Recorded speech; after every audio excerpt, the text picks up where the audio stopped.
오늘 증거할 말씀은 4장 17절, 물론 20절까지 읽었지만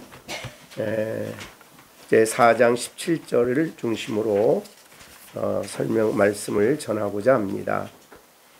에베소서 4장 17절부터 새로운 그 에베소서 전체의 중요한 전환점이 된다, 그렇게 볼 수 있습니다. 그래서 새로운 주제가 이렇게 주제를 말씀하시는 내용이 오늘 17절부터 시작이 됩니다.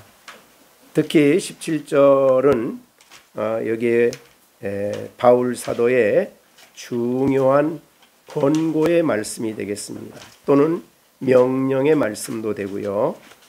그래서 오늘 이 말씀을 주제를 주 안에서 명령하심이라는 주제를 가지고 하나님 말씀을 전하고자 합니다. 여기에 보면 그러므로 내가 이것을 너희에게 말하며 주 안에서 증언한다. 그것이 이제 그 다음에 17절 하반절부터 20절까지 기록된 말씀이 되겠습니다. 자, 우선 내가 이것을 말하며, 내가는 바울 사도겠죠. 자, 이것을 말한다.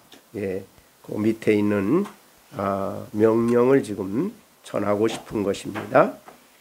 그 다음에 그것으로 바울은 좀 부족하다고 느껴서 주 안에서 증언한다, 이렇게 말함으로 두 개를 사실은 반복해서 강조한 말씀이다.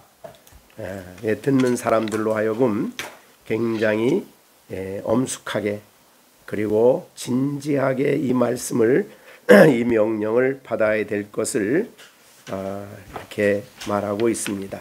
그래서 내가 이것을 말하고, 내가는 성경 1장 1절에 말한 대로 하나님의 말씀을 기록할 사도로 세움을 받은 사람이죠. 하나님의 뜻으로 말미암아 그리스도 예수의 사도된 바울.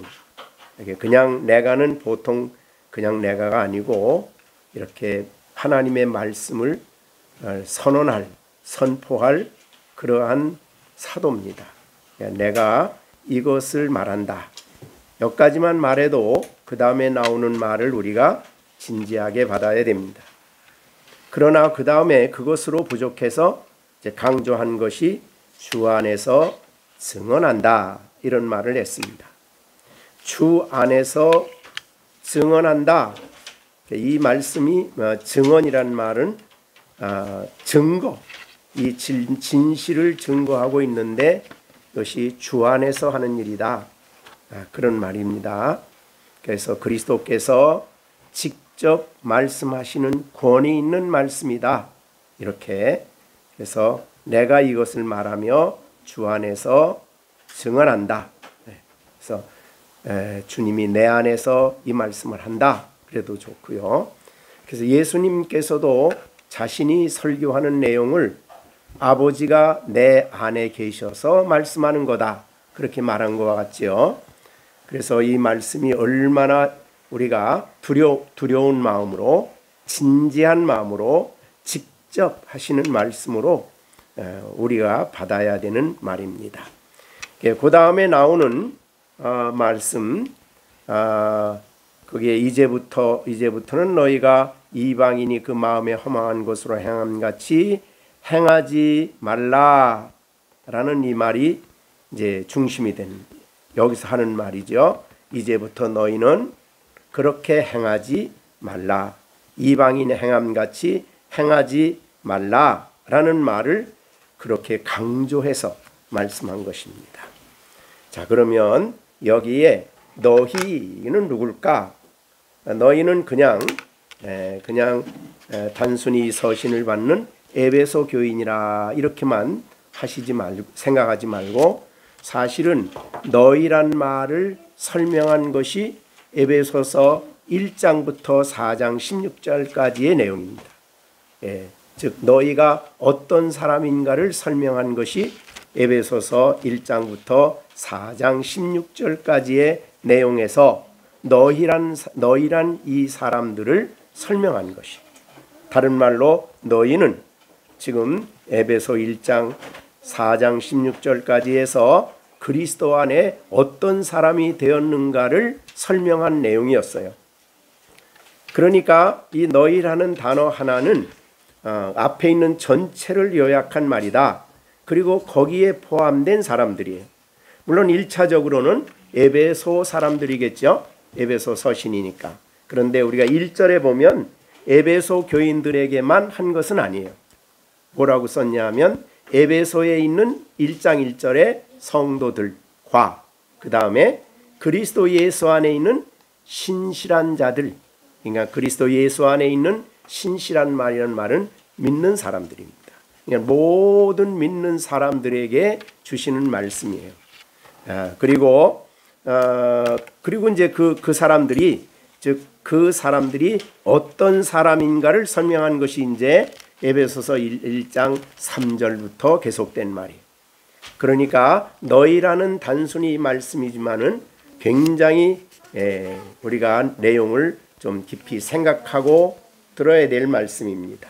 자, 그러면 이 1절부터 에베소 1장 3절부터 14절은 하나님이 자신이 기쁘신 뜻대로 예정하시고 선택한 사람들을 그리스도로 말미암아 자기의 아들들이 되게 한 사람들이에요. 여기에 있는 너희는 하나님의 아들들이지요. 어떻게 아들이 됐습니까? 하나님이 예정하셨고 예수 그리스도를 믿었고 그리고 그리스도 안에서 하나님의 자녀들, 하나님의 아들들이 되게 한 사람들이죠. 자, 이것은 삼일체 하나님의 구원 역사로 말미암아 되어진 거죠.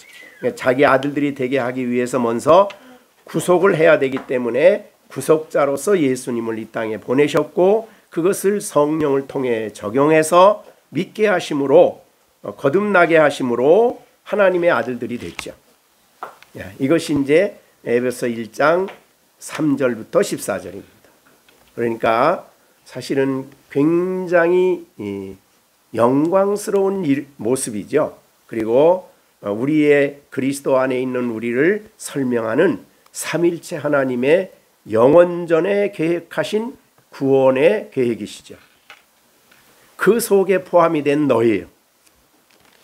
그러니까 여기에 우리가 믿음으로 예수님이 그렇게 믿음으로 내가 하나님의 자녀가 됐고 또 그리스도 예수 안에서 거듭나서 하나님의 자녀가 됐다는 것은 장엄한 하나님의 구원의 경륜입니다. 그렇죠? 그래서 우리가 요한복음 1장 12절에서도 영접하는 자, 곧 그 이름을 믿는 자들에게는 하나님의 자녀가 되는 권세예요. 엄청난 권세지요. 자녀의 권세. 하나님의 자녀입니다. 그렇죠? 우리 김시령은 누구의 자녀인가요? 아니, 그 전에 엄마 아빠의 자녀지요. 그런데 여기에 자녀는 영적으로 볼 때는 하나님의 자녀. 이 세상에 하나님보다 더 큰 존재가 없어요. 그죠? 영원 전부터 계셨던 스스로 계셨던 삼일체 하나님, 그 하나님의 아들들이 그리스도 안에서 되어졌다는 것은 정말 우리의 가슴이 두근두근하고 감격스럽고 기뻐해야 할 영광스러운 진리지요. 그것이 오늘 본문의 너희예요. 너희가 아무것도 아닌 너희가 아닙니다. 자, 그리고 난 다음에 이제 2장에는 뭐예요? 그렇게 우리를 구원하시는데 어떻게 구원하셨느냐? 그것이 바로 예수님의 죽으심과 부활을 통해서 구원하셨죠. 그것이 2장에서 설명한 내용이에요. 본래 우리는 이방인이었어요. 그래서 11절에 있는 대로 그러므로 생각하라 너희는 그때의 육신으로는 이방인이다. 그리고 이방인은 어떻게 살았어요? 2장 1절부터 3절이죠. 거기에 허물과 죄로 죽었어요. 그래서 그들의 살아가는 모습이 뭐예요? 세상의 풍조를 따르고 공중 권세 잡은 자를 따르고, 그 다음에 지금 불순종의 아들들 가운데 역사는 영이죠. 그 다음에 육체의 욕심을 따르고 육체와 마음이 원하는 것을 하여 본질상, 즉 태어나기 전부터 태어나서 본질상 자기가 무슨 일을 행하기도 전에 하나님의 무서운 진노의 대상이, 이것이 바로 그리스도 밖에 있는 이방인들이죠. 그런데 우리는 그런 자리에서 하나님이 우리를 사랑하신 그 크신 긍휼이 풍성하신 하나님이 우리를 사랑하신 그 큰 사랑을 인해서 2장 5절, 6절, 7절, 10절까지 내용이죠.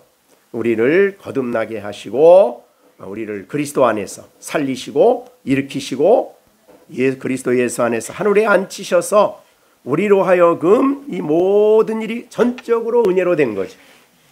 내 안에 그것을 받을 만한 공로가 있는 것이 아니고 하나님이 창세전에 계획하신 구원의 경륜에 따라 전적인 은혜로 우리에게 선물로 주신 겁니다. 그리고 우리로 하여금 이 땅에 구원받는 것만 끝나는 게 아니고 선한 일을 위하여 살아가도록 그렇게 하시죠. 자, 이것이 바로 너희라고 하는 사람들. 자, 우리가 구원의 내용은 삼위일체 하나님의 구원 사역이고 2장 앞부분에서는 예수 그리스도를 통한 구원을 구체적으로 설명하셨고, 그 다음에 이제 11절부터 2장 11절부터 22절까지 우리를 그리스도 안에 특별한 사람들, 예수의 피로 하나님과 화목된 사람들, 그래서 그리스도 안에 하나님 하나 되어서 그렇죠. 이제는 하나님께 나아갈 수 있는 사람으로 만드셨죠. 그래서 우리가 오늘 예배도 하나님 앞에 예수님으로 인하여 나온 거죠. 은혜의 보좌 앞에 나온 거죠. 그래서 하나님과 교제하며 예배하며 말씀을 들으며 사는, 자, 이것이 이런 사람들을 여기에 보면 너희는 성도요 하나님 나라의 시민이요 하나님의 가정인 권속이요 성전이요, 이게 이제 2장까지 내용이에요. 그러니까 여기 우리가 4장 17절에 너희라는 이 하나의 설명이 사실은 1장부터 4장 그 부분까지 다 그걸 설명하는 거예요. 너희다, 너희. 우리가 그냥 쉽게 그냥 한 구절 읽지 마시고 이 내용이 앞부분의 전체를 요약하는구나, 이렇게. 자, 그 다음에 이제 3장의 이 구원의 경륜, 이것은 바로 이 복음 안에서 우리로 하여금 상속자가 되고 지체가 되고 약속의 참여자가 되고, 그리고 놀랍게 3장 12절에 있는 대로 하나님께 나아가서 하나님과 교제하는 복된 자리에 서게 하셨죠. 자, 이런 성도들을 위해서 기도한 것이 이제 3장 14절부터 21절까지고요. 그 다음에 이제 4장의 내용은 우리가 지금까지 배운 것처럼 하나의 교회를 세우시고 교회 지체가 되게 하시고 거기에 목사와 교사와 사역자를 통해서 성도들을 양육하시고 자라게 하시는 하나님, 교회를 통해서 성장하게 하시는 하나님, 이것이 바로 너에 대한 설명이에요. 자, 그래서 다시 한번 17절을 봅니다. 그러므로 내가 이것을 말하여 주 안에서 증언하노니 이제부터 너희는 어떤 사람이냐? 1장부터 4장까지 설명한 사람들이에요. 그러기 때문에 어떻게 해야 돼요? 명령이 뭡니까? 너희는 이방인, 즉 그리스도 밖에 있는 이방인에 대한 설명이 2장 11절 12절에 있었죠. 아까 말한 대로 그러므로 생각하라 너희는 그때 육체로는 이방인, 그죠? 2장 11절. 그 사람들은 어떤 사람들이에요? 할례 받지 못한 사람.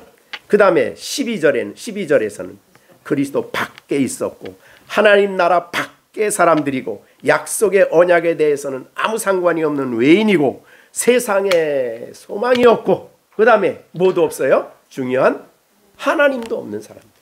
그게 바로 이방인입니다. 그래서 너희는 이방인이 행함같이 하지 말아라. 우리의 구원이, 우리가 거듭났다는 것이 얼마나 참으로 대단하고 놀라운 사실인가를 우리가 깨달으면 이방인같이 살아갈 수는 없는 거죠. 그죠? 이방인같이 행할 수 없는 겁니다. 그래서 이거를 행할 수 없는 것을 강조해서 말씀해 주는 거죠. 그죠? 그래서 이제부터 너희는 이방인이 그 마음에 허망한 것으로 행함같이 행하지 말라. 그렇게 얘기했어요. 그러니까 하나님의, 그리스도 안에 있는 하나님의 아들로 살아가라. 네? 하나님과 교제하는 사람으로 살아가야 된다. 그죠? 자라가는, 교회 안에서 자라가는 성도로 살아가야 된다. 그러니 너희는 분명히 구별된 사람들이요, 세상의 사람들과는 철저하게 구별된 빛 가운데 있는 사람이요, 날마다 빛 되시는 하나님 앞에 나가서 자기를 비춰보고 날마다 하나님과 교제하는 그런 사람이기 때문에 하나님이 없는 사람들처럼 살아가서는 안 된다는 거죠. 그죠? 이 세상에 하나님이 우리를 구원하신 것은 다만 지옥에만, 물론 지옥 갈 자리에서 안 가는 것도 감격스러운 일이지만 지옥 안 가는 데만 다행인 게 아니에요. 이 땅에 살아가는 동안에 여기에 있는 이방인과 같이 살지 않도록 하나님이 우리를 거듭나게 하시고 새 사람으로 만들어 주신 거죠. 그죠? 그래서 살아가는 방식이 전혀 달라야 되는 거예요. 근데 우리 흔히 말하는 대로 우리가 믿는 사람이나 안 믿는 사람이나 다 똑같다, 이것처럼 성경과 맞지 않는 말은 없어요. 철저하게 달라야 돼요. 왜냐하면 어두운 가운데 있는 사람하고 빛 가운데 있는 사람하고는 다르지요. 빛과 어둠이. 그죠? 네. 그렇게 완전히 다른 거예요. 그리스도 밖에 있는 사람과 그리스도 안에 있는 사람과 완전히 다르게 살아야 됩니다. 이렇게 보면은 똑같은 자리에 공부하며 앉아 있어도 그리스도 안에 있는 사람하고 그리스도 밖에 있는 사람하고는 생각하고 살아가고 가치관과 모든 게 다 달라요. 다르게 살아가는 거죠. 그래서 너희는 세상의 소금이고 너희는 세상의 빛이라. 그렇죠? 그게 달라요. 분명히 달라요. 세상에서. 그런 사람으로 그리스도인들을 이 땅에 두시기를 원하셨어요. 하나님이. 그리고 그렇게 계획하셨어요. 그렇게 살아갈 수 있도록 하나님이 머리 되시는 그리스도를 통해서 성도들에게 끊임없이 하나님의 그 충만하신 것으로 충만하게 해주시기를 원하고 그렇게 해주시는 그리스도를 통해서 하나님이 성령을, 보혜사 성령을 끊임없이 우리에게 보내주셔서 교훈하시고 가르치시고 생각나게 하시고 그 능력 안에 살게 하시는 거죠. 자, 우리는 그래서 오늘 거기에 우리가 어떤 능력을 받았느냐라는 말씀도 우리가 에베소서 3장에서 에베소서 1장이죠. 1장. 에베소서 1장 그 기도하는 중에 무슨 기도를 했습니까? 19절. 그의 힘의 위력으로 역사하심을 따라 믿는 우리에게 베푸신 능력의 지극히 크심이 어떠한 것을 너희로 알게 하시. 이 지극히 크신 능력을 가지고 그리스도인으로 살아가는 거예요. 이게 바로 그리스도인이죠. 그래서 어떻게 하려고요? 네? 그 다음에 20절. 그의 능력이 그리스도 안에서 역사하사 부활하게 하신 그 능력이죠. 그 능력이 이제 우리 안에 주어진 거예요. 믿는 성도 안에 역사하는 거예요. 만물을 충만케 하시는 그리스도의 그 충만함을 우리에게 충만케 하시는 거예요. 은혜. 그래서 요한복음 1장 16절이 뭐죠? 우리가 다 그의 충만한 데서 받으니 은혜 위에 은혜. 그 충만한 건 뭐예요? 14절에 말씀이 육신이 되어 우리 가운데 거하심에 우리가 그의 영광을 보니 아버지의 독생자의 영광이요 은혜와 진리가 충만하더라. 그 충만한 은혜와 진리를 우리에게 충만히 주시는 거예요. 시준이에게도 충만히 주시고 시온이에게도 충만히 주시고 그래서 진리가 충만하고 은혜가 충만하니까 자라게 되는 것이고 하나님의 사람으로 이 땅에 살아가는 거죠. 그거 없는 사람하고는 전혀 다르죠. 그리스도 밖에 있는 사람, 하나님도 없는 사람과 달라요. 그러니까 굉장히 중요한 명령을 지금 하시고 있는 거예요. 지금. 자, 그런데 이 이방인을 여기서 어떻게 설명하나 보세요. 이제부터는, 자, 우리는 이제부터 하면 우리가 2장의 생각이 나죠. 2장의 1절 2절은 그때, 자, 그리스도 밖에 있었을 때고, 그 다음에 13절은 뭐예요? 2장 이제, 여기 있잖아. 이제부터가 아니, 이제부터. 그러니까 여기서 우리가 얘기했을 때도 말했지만은, 그러므로 생각하라. 그때와 예수 믿고 구원받아서 거듭나서 하나님 백성으로 살아가는 이제와는 분명히 다르죠. 이게 우리가 2장 11절, 12절, 13절, 22절까지 할 때 그 말했어요. 그때와 이제는 다르다. 근데 우리는 그때 사는 사람이 아니라 어디 살아요? 이제부터는. 이제 사는 사람이고 이제부터는. 그게 달라요. 명확하게 다릅니다. 자, 그래서 이제부터라는 말을 썼어요. 이제부터는 너희는 이방인이 그 마음에 허망한 것으로 행함같이 그렇게 행한 사람이 아니에요. 그러면 허망하다는 말이 이방인을 한마디로 요약한 말이에요. 허망하다는 뜻이. 그 말이 허망하다는 그 뜻이 공허하다, 헛되다, 의미가 없다, 뭐 이런 아무것도 없다는 거예요. 결국은. 그런데 여기에 이제부터는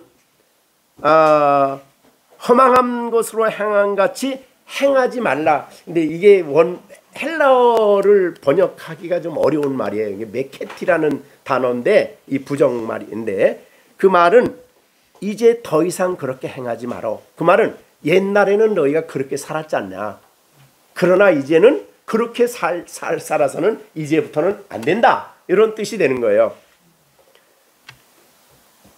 그래서 이 신앙 있는 그 어두움에 있을 때하고 빛 가운데 있을 때하고 그 에베소서 2장 1절부터 3절까지 있을 때하고 4장부터 있을 때하고는 분명히 다르죠.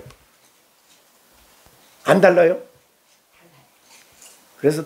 그래서 옛날이나 오늘이나 똑같아. 그거 안 되는 거죠, 그렇죠? 그것처럼 이상한 건 없어요. 그러니까 안 믿을 때하고 믿을 때하고 구별이 분명하게 다른 거예요. 그래서 나는 분명하게 이제부터는 예수 믿고 거듭난 사람은 이제부터는 선이 명확하게 다른 거 이쪽하고 이쪽하고, 그죠? 근데 그러면 이 하나님 없는 너희는 이방인이 그 마음에 허망함 같이 행한다. 이 허망함 같다는 말을 우리에게 가장 잘 설명해 준 성경이 있죠. 뭐죠? 전도서예요.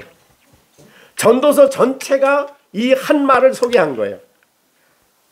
근데 솔로몬이 사실은 이 전도서의 이 내용을 쓸 때는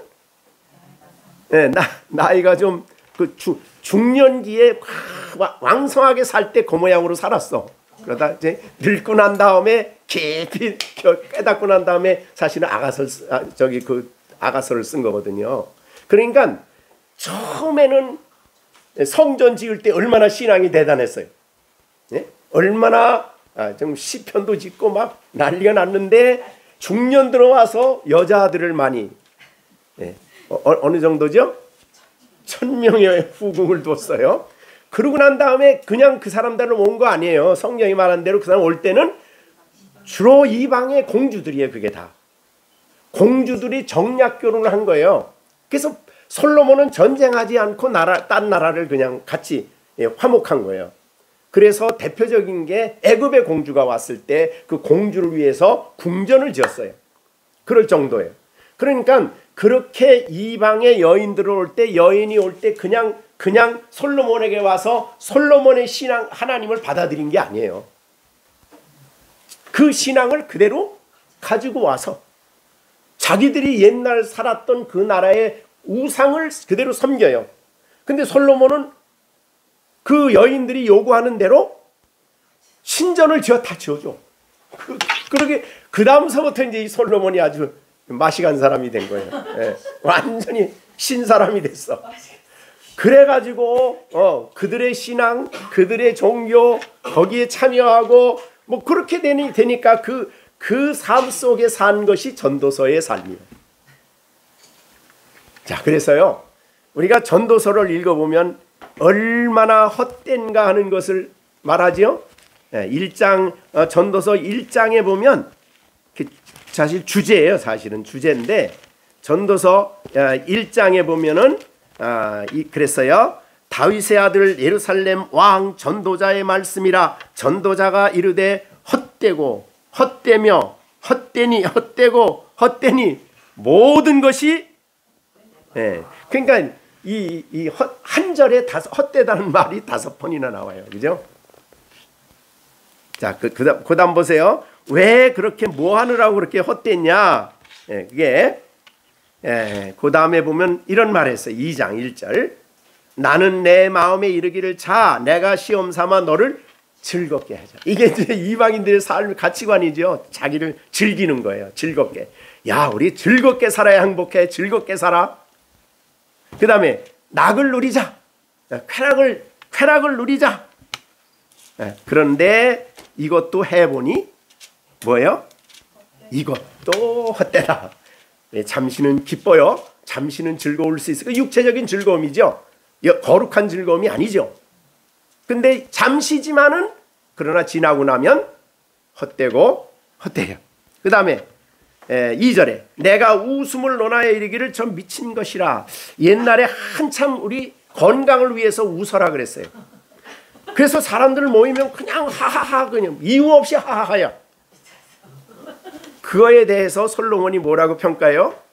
좀 미친 짓이다. 그게 행복의 건강의 길이 아니야 그게. 잠언에 보면 건강은 여호와의 말씀을 깨달으면 건강하게 된다 그랬어요. 자, 어떻든 간에 웃음에 관하여는 이르기를 그들이 미친 짓이다. 미친 것이라 하였고 또 그 다음에 쾌락이죠. 희락을 논하 이르기를 이것이 무슨 소용이 있냐? 그게 무슨 행복이냐? 인생의 가치냐? 아무 소용없다는 거예요. 자, 그 다음에는요 대단한 일을 합니다. 3절 내가 내 마음으로 깊이 생각하기를 내가 어떻게 하여야 내 마음을 지혜로워 다스리며 술로 내 육신을 즐겁게 할까? 이게 뭡니까? 술로 즐겁게 하는 거예요. 요새 우리나라 어떻게 이렇게 처녀들도 뭐 결혼하게 되네요. 뭐. 어떻게 술을 그렇게 좋아하는지 몰라. 앉으면 술이 앉으면 술. 술로 내 육신을 즐겁게 할까? 또 내가 어떻게 해야 천하 인생들이 그들의 인생을 살아가는 동안 어떤 것이 선인지 일인지 알아볼 때까지 내 어리석음을 꼭 붙잡아 둘까 하여. 그 다음에 이제 한 일입니다. 나의 사업을 어떻게 했어요? 크게 하고. 그 다음에 내가 나의 집들을 지었는데 어느 정도 집을 지었어요? 솔로몬이 궁전 지을 때 성전은 몇 년 동안 지었어요? 성전은 8년. 그 다음에 자기 궁전 지을 때는 12년. 그래서 20년 동안 집 짓는 일을 했는데 성전보다도 자기 집을 짓는데 엄청나게 12년을 했어요. 자, 그랬어요. 그 다음에 포도원을 일구고 여러 동산과 과원을 만들고 그 가운데 각종 과목을 심었어요. 나를 위하여 수목을 기르는 살림에 물을 주기 위하여 연못을 파고 그 다음에 남녀노비들을 사기도 하였고 나를 위하여 집에서는 종들을 낳게도 하였고 나보다 먼저 예루살렘에 있는 모든 왕들이죠. 왕들보다도 내가 소와 양떼의 소유를 더 많이 가졌습니다. 그러니까 하루에 먹는 소의 양이 50마리예요. 소만. 그러니까 양 따지면 더하지. 그러니까 얼마나 부인이 1000명이면 소 그 정도 먹어야 되지 않나?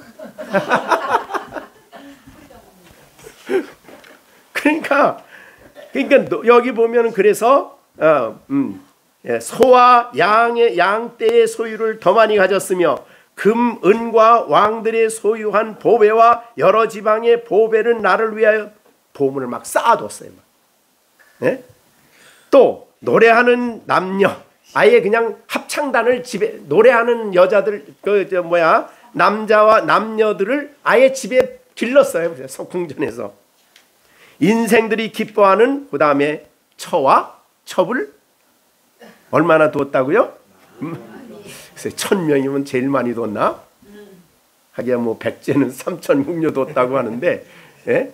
어떻든 간에 처첩을 많이 두었어요. 내가 이같이 창성하여 나보다 먼저 예루살렘에 살던 모든 왕들보다 더 창대하니 내 지혜도 내게 여전하도다. 무엇이든지 그 다음에 내 눈이 원하는 것을 내가 금하지 않았어. 보고 싶은 거 다 했어. 관광도 열심히 댕기고 하여튼 이 세상에 눈이 원하는 거 다 했어. 내 마음이 즐거워하는 거 막지 않았어요. 야, 이렇게 왕이니까 이렇게 살겠지. 지금 우리 보고 살라 그래도 못 살지요. 네? 자, 그래서 나의 모든 수고를 내 마음이 기뻐하였음이라. 이것이 나의 모든 수고로 말미암아 얻은 몫이라. 그 후에 내가 생각해 본즉 내 손으로 한 모든 일과 내 수고한 모든 것들이 뭐요? 11절에 뭐라고 그랬어요? 모든 수고한 게 뭐예요? 다 헛돼요. 바람 잡아요. 바람에 잡고 나면 뭐 있어요? 네. 자, 정시원 손을 들어 바람 한번 잡아봐. 뭐 있어요? 아무것도 없어. 이 세상에 아무것도 다 날라갔어. 다 아무것도 아니에요. 의미가 없어. 자, 이것이 솔로몬의 고백이에요. 그래서 나중에 이제 맨 끝에 가서 그가 한 말은, 그러므로 그가 한 말은 딱 한 가지 결론. 이 솔로몬의 이제 결론이죠. 네, 솔로몬의 결국은 13절, 12장 13절이요. 이 일의 결국을 다 들었으니 그 다음에 하나님을 경외하고 그 명령을 지킬지어다. 이것이 모든 사람의 본분이다. 이게 이제 솔로몬이 일평생 인생을 낭비하고 깨달은 진리예요. 그래도 잘 깨달았죠. 그죠? 그래서 어떤 교인들은 이 전도서를 보고 그렇게 좀 해보고 살아봤으면 좋겠다. 그렇게 살아보고 그럼 원 없을 거 아니냐. 남이 그렇게 경험한 걸 보고 또 성경이 기록한 그 내용을 보고 깨달아야지 그걸 갖다 해보고 싶다는 것은 도대체 이런 마음을 가지면 안 되죠. 예? 자, 그래서 이건 성경이 말한 거예요. 근데 이걸 이제 우리는 현대 이제 신학적인 말로 현대인들의 실존적인 결론이라 그러니까 실존주의라고 그러죠. 현대 실존주의를 가장 실감 있게 표현한 대표적인 책이 고도를 기다리며, 또 하나는 해밍웨이의 노인과 바다입니다. 그거 보면 인간이 얼마나 자기의 그 존재가 얼마나 헛되다는 것을 보여준 게 바로 고도를 기다리며 하고 해밍웨이의 노인과 바다예요. 자, 노인과 바다 대충 알죠? 노인과 바다는 그 노인과 바다는 뭐예요? 이게 이제 누가 해밍웨이가 쓴 거죠? 그가 이제 하는 자기가 가 있는 그 도시에 이제 고기 잡는 노인이 있어서 그걸 이제 거기 영감을 받아가지고 쓴 거 아닙니까?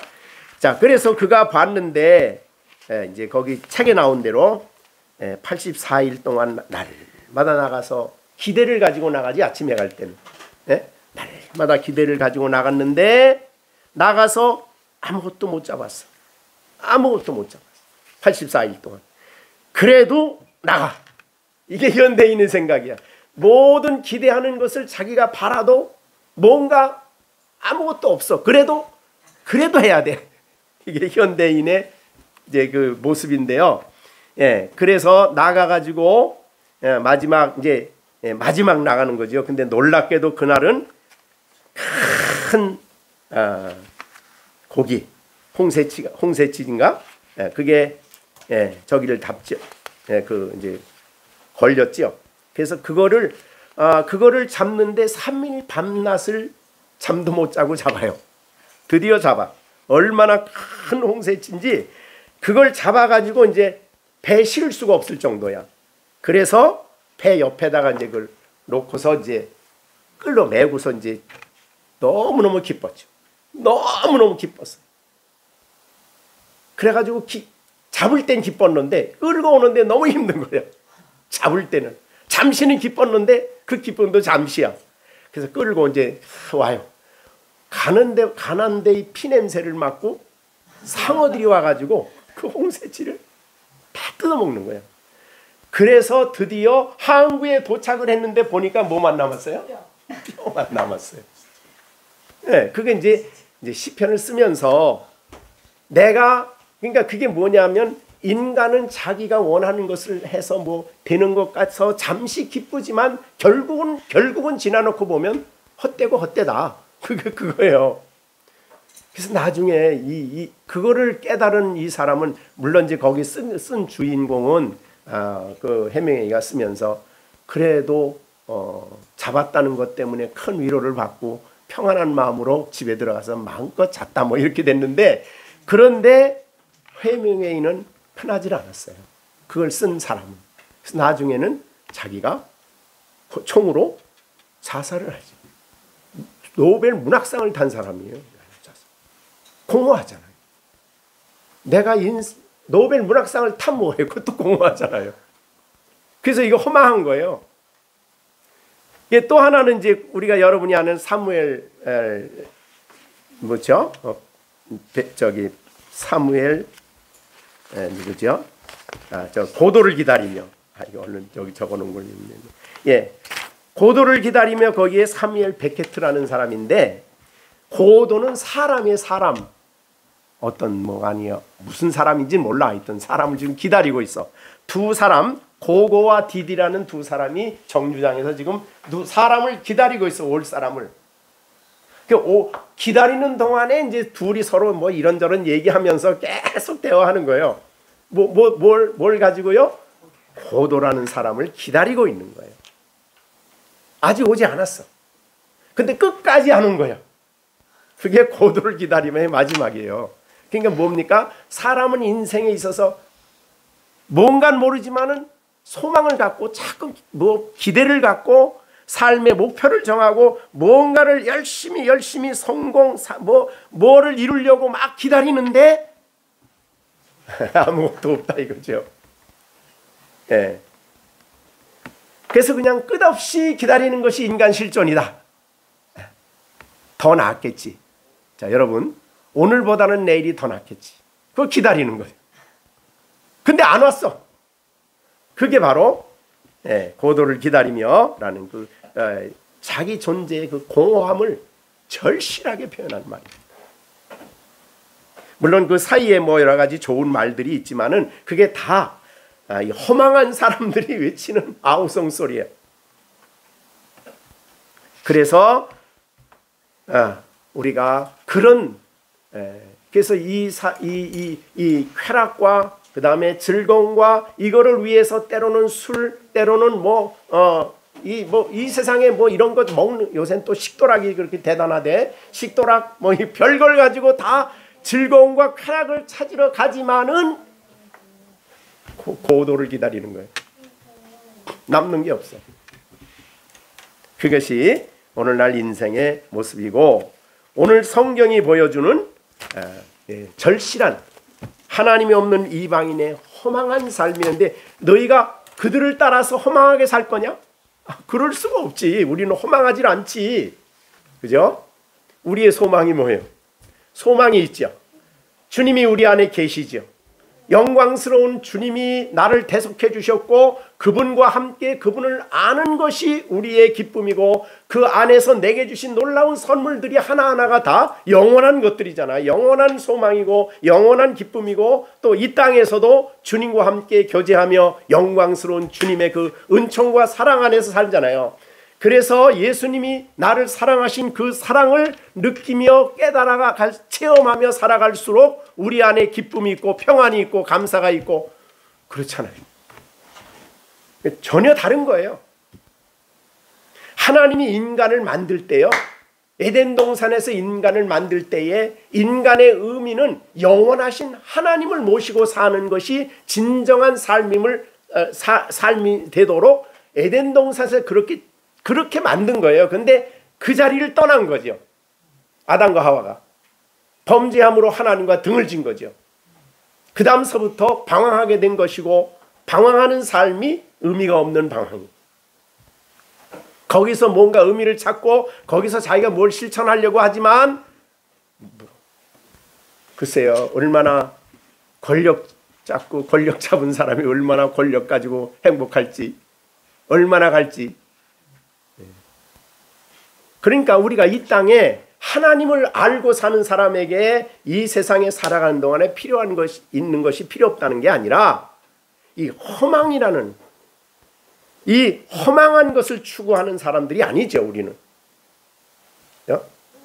자, 앞에서 우리가 삼일체 하나님의 무한하신 계획 속에 있는 우리고 더군다나 그분의 아들과 그분의 자녀가 되어 하나님을 향해 아버지라 부르게 되었고 우리가 이제는 그리스도 안에 새 생명을 얻어서 생명을 얻었죠. 우리가 주님이 거듭나서 우리에게 주신 변화가 엄청난 거예요. 그죠? 에스겔 36장에 나오는 말씀이죠. 우리가 늘 보지만은 거기에 보면 그리스도인 된 우리를 위해서 하나님이 하신 일이 몇 가지가 나와요. 4가지죠. 자, 보세요. 25절. 36장 25절입니다. 거기는 뭐예요? 죄 씻음이죠. 죄 씻음이에요. 죄로 인해서 더럽혀지고 부정해진 우리가 씻음을 받아요. 정결하게 돼요. 그게 25절이죠. 속죄죠. 그 다음에 26절은 우리 안에 2가지를 새 걸 주셨어요. 뭐예요? 새영. 이건 성령이 아니에요. 여기 새영은 성령이 아닙니다. 우리 마음속에 새영을 주셨어요. 그 다음에 2번째는 우리 속에 새 마음을 주셨어요. 이게 예수님의 마음이고 하나님의 영을 하나님이 새 영을 우리에게 부어주셨어요. 그 다음에 또 27절에 그 다음에 27절은 뭐죠? 성령을 우리에게 두셔서 하나님의 말씀과 규례를 순종할 수 있게 하신 거죠. 그러니까 4가지입니다. 첫째, 죄 씻음. 2번째, 새 영. 그래서 이제 새 영을 받게 되면요, 새 마음을 받게 되면 생각하는 것이나 또 만족하는 것이 영적인 문제에 있어요. 그래서 영이신 하나님을 기뻐하는 사람이 돼요. 그리고 새 마음을 갖게 되면 옛날에 좋아하던 것을 좋아하지 않게 되고, 그죠? 새 마음이 그리스도의 마음을 품고 살아가게 되죠. 그 다음에 내 영을, 즉 성령이시죠. 성령을 너희 속에 두어 내 규례를 행하게 하리니 너희가 내 규례를 지켜 행할지라. 성령을 주셔서 이제 순종의 길을 걸어가도록 하신다 그 말이죠.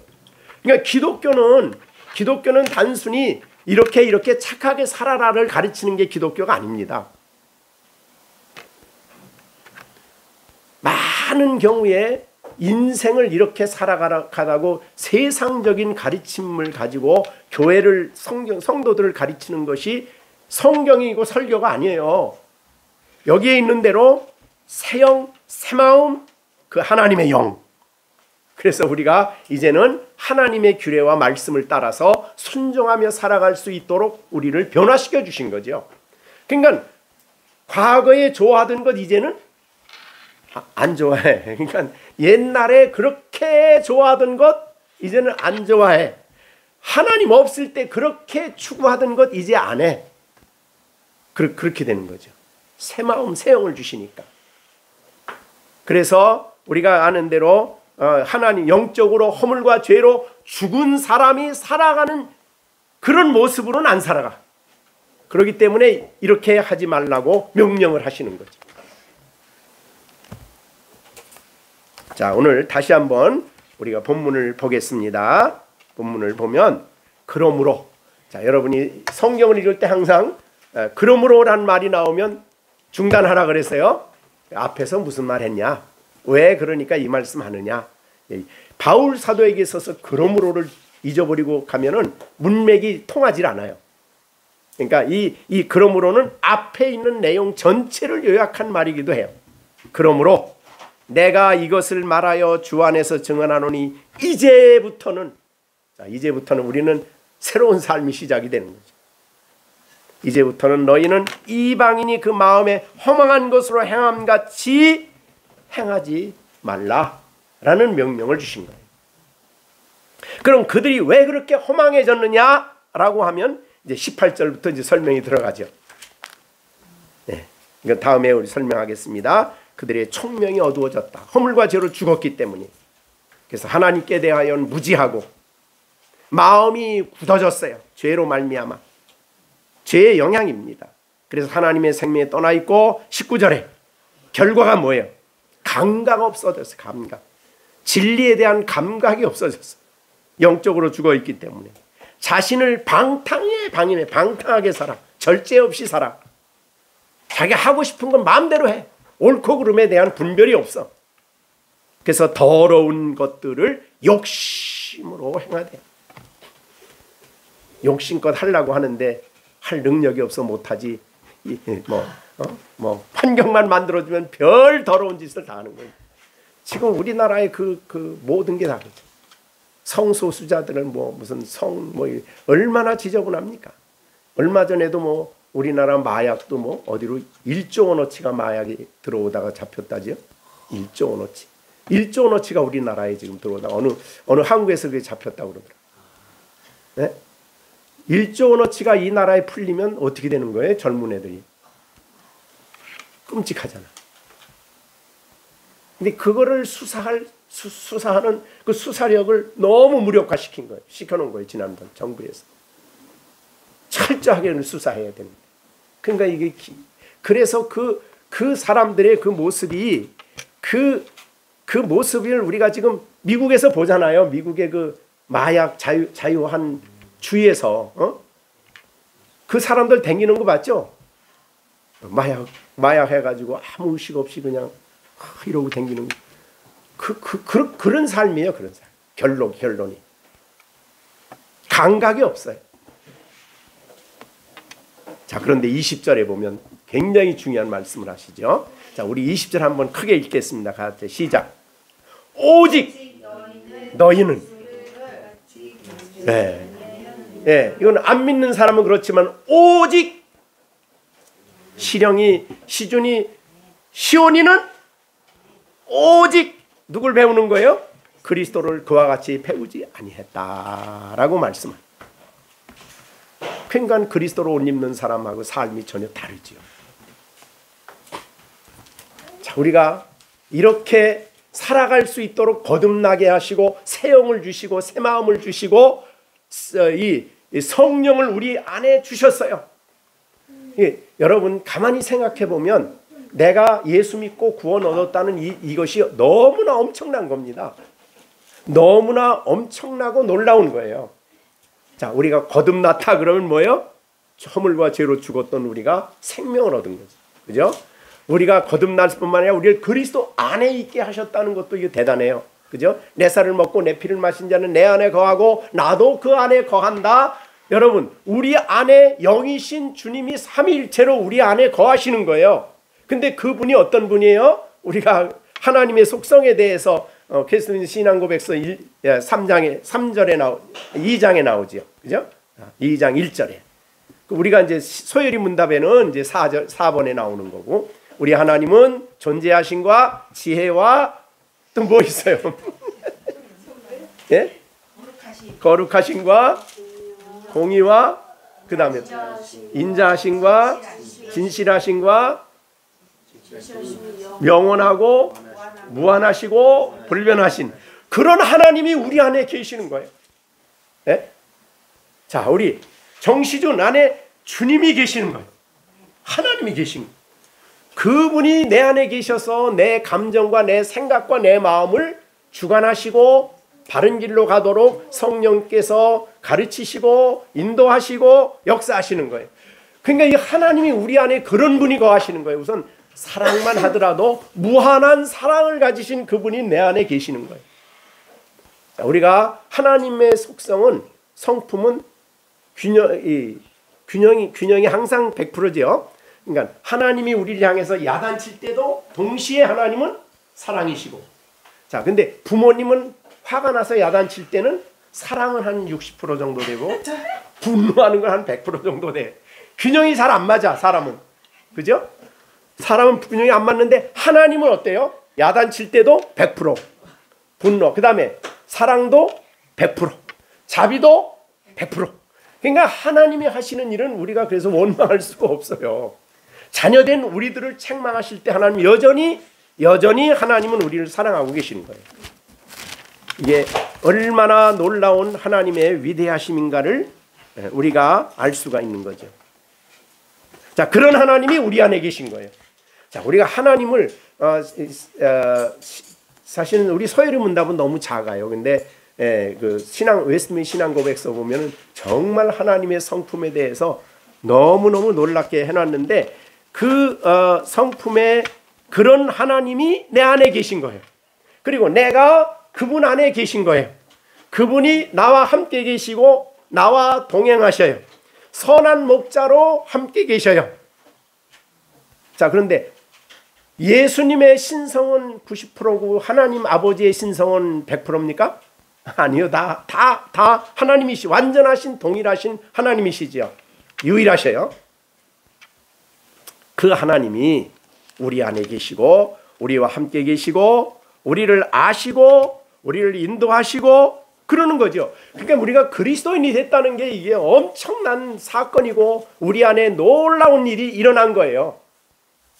보통 사람이 아니죠. 우리가 보통 문제가 아니죠. 믿음으로 말미암아 우리가 하나님의 아들 됐다는 이 사건이 사실은 알고 보면, 잘 생각해 보면 너무너무 감격스러운 부분입니다.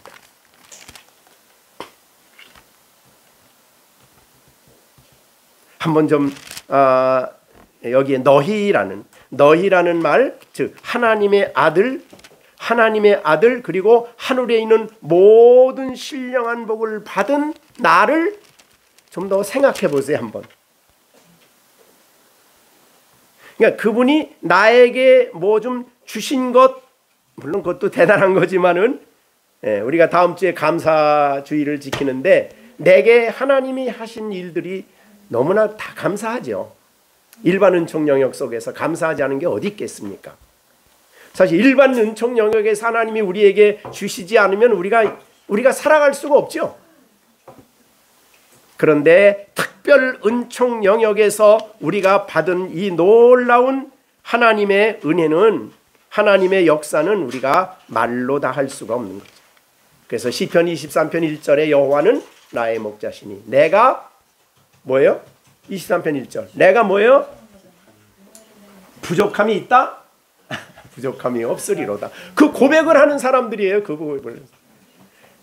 부족함이 있는 사람은 늘 불만, 마음속에 기쁨이 없어. 근데 예수님이 나의 목자기 때문에 내게 부족함이 없어. 그죠? 왜 그렇습니까? 그가 나를 어떻게 해요? 푸른 초장, 쉴만한 물가로 나를 날마다 인도해 주셔. 그래서 하나님의 거룩한 말씀을 먹고 은혜를 받으며 살아가도록 늘 함께 하셔요. 또 그러다가 우리가 때로는 어떻게 돼요? 어려움도 당할 수가 있죠. 근데 그때마다 내 영혼을 소생시키시고 자기 이름을 위하여 우리의 의의 길로 인도하시죠. 내가 사망의 음침한 골짜기와 같은 그런 어려운 가운데 처할지라도 해를 두려워하지 않아요. 왜? 주께서 나와 함께 계시기 때문에. 그러니까 부족함이 없어요. 좀 통장에 좀 저금이 조금 줄어들어도 부족함이 없습니다. 주님이 때로 나를 아시는 하나님이십니다. 만유를 가지신 분이에요. 때가 되면 우리 안에 그분의 영광을 나타내시고 역사하실 영광의 주님이십니다.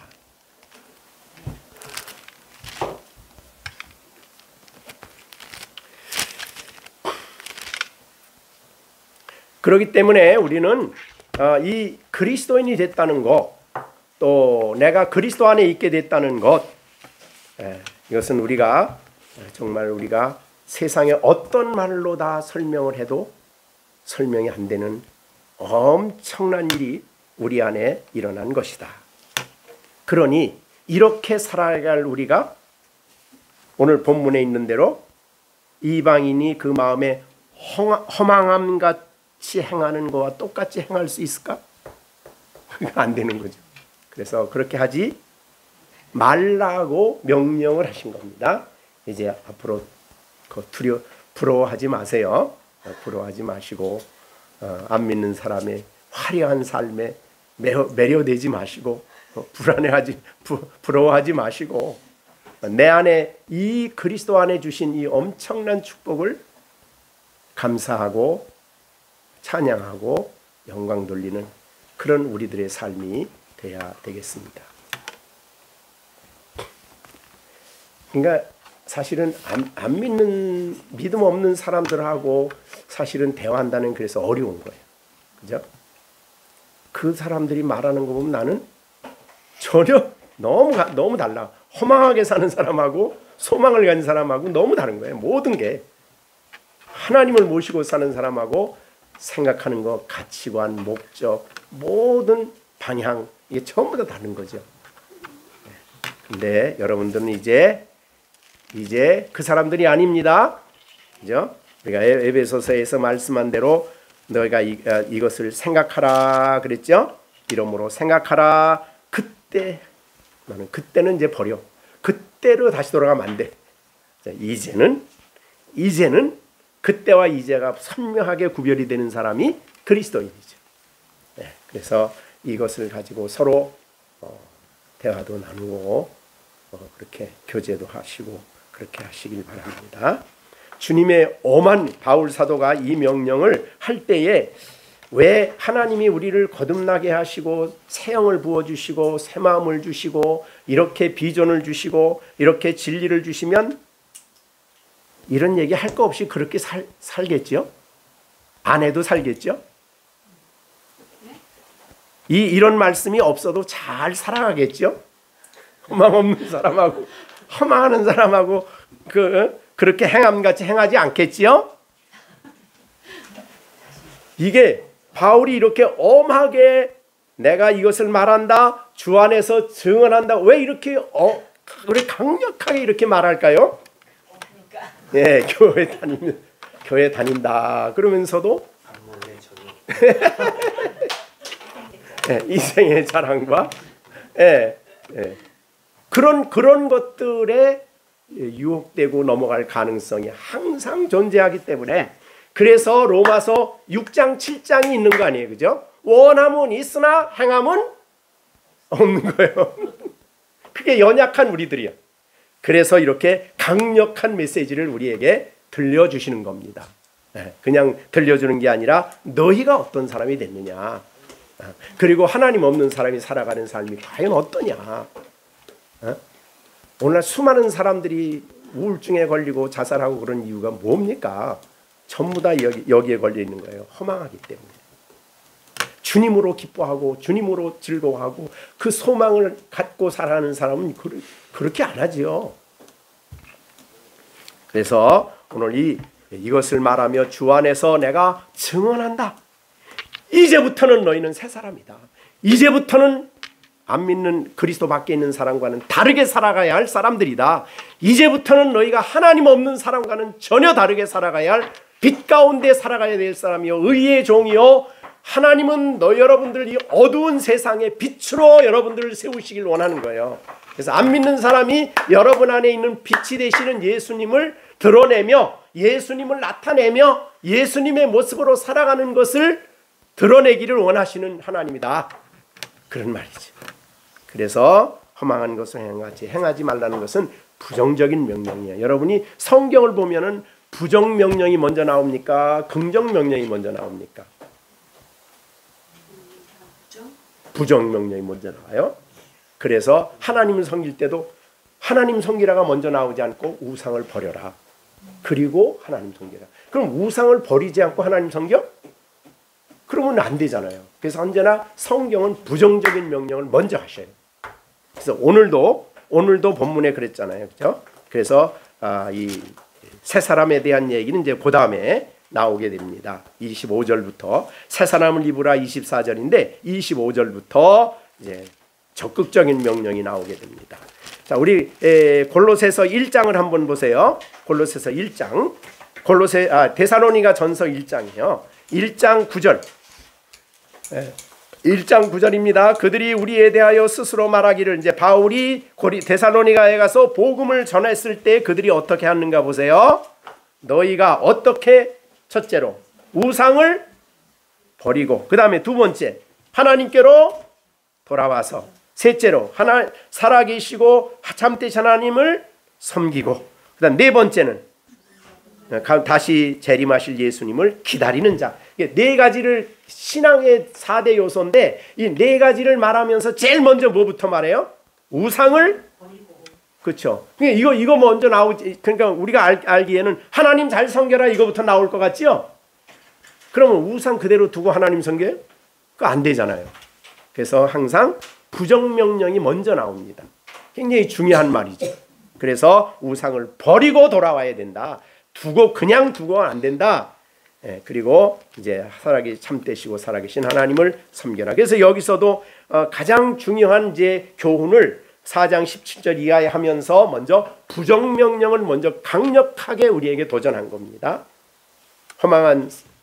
허망한 것으로 행함같이 그렇게 행하지 말아라 라는 명령을 하셨습니다. 기도하겠습니다.